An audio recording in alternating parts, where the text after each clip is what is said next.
সুমিত্রা। আজকে দেখো রান্না হয়েছে কুমড়ো দিয়ে ডাঁটা দিয়ে তরকারি, মসুর ডাল দিয়ে কুমড়ো ভাজা আছে, কলা ভাজা, আলু ভাজা, সাথে আছে পার্শে মাছ বেগুন দিয়ে কালো জিরে দিয়ে ঝোল।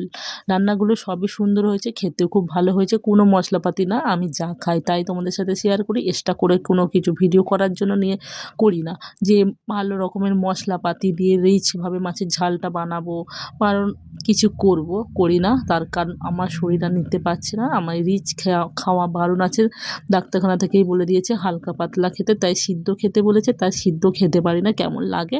তাই একটু মশলাপাতি দিয়ে, মশলা বলতে কি একটু আদা, একটু জিরে, একটু হলুদ লঙ্কা এই দিয়েই রান্নাগুলো করি। এই সবই খাই। শাক পাতা আমি প্রচণ্ড পরিমাণে ভালোবাসি, শাক পাতাই বেশি খাই, এগুলোই আমার ভালো লাগে। আমি যে রবিবার দিনকে মাংস খাই না, আমার দেখবো রাত্রিবেলা গা গোলাচ্ছে, কীরকম একটা অসুবিধা হয়, ভালো লাগে না একদম।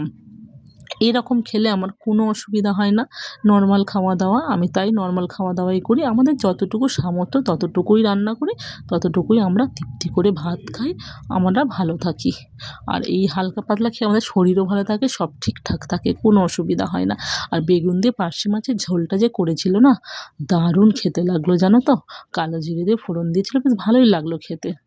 আর বেগুন দিয়ে মাছের ঝোল খেতে আমার খুব ভালো লাগে, আমার খুব পছন্দ। বেগুন থাকলে বেগুন আলু ভাতে, আর বেগুন দিয়ে মাছের ঝোল, বেগুনের ঝাল, আমার বেগুনটা বেশ প্রিয়, খুবই ভালো লাগে খেতে। চলো আমি খাওয়া দাওয়াটা করে নিই দুপুরে। তোমরা কি খেলে অবশ্যই কিন্তু কমেন্ট বক্সে জানিও। ভালো লাগলে ফলো দিয়ে পাশে থেকো। পুরো ভিডিওটা দেখার জন্য অনুরোধ রইল, পুরো ভিডিও দেখে লাইক কমেন্ট করবে। আর যদি না দেখতে ভালো লাগে ঠেলে উপর দিকে তুলে দেবে, কোনো অসুবিধা নেই। ফেসবুকে আমি ভিডিও পোস্ট করছি, ভিডিও পোস্ট করব। যদি ভালো লাগে লাইক কমেন্ট করে পাশে থাকবে।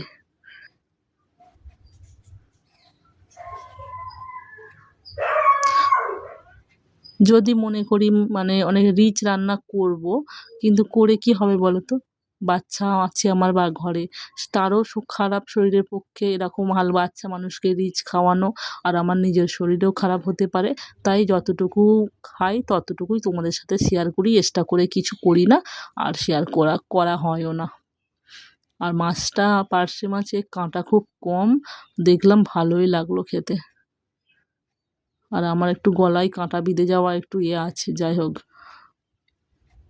খুব কাঁটা আটকে যায়। আমার খাওয়া কিন্তু খুব তাড়াতাড়ি, আমি আস্তে করে খেতে পারি না।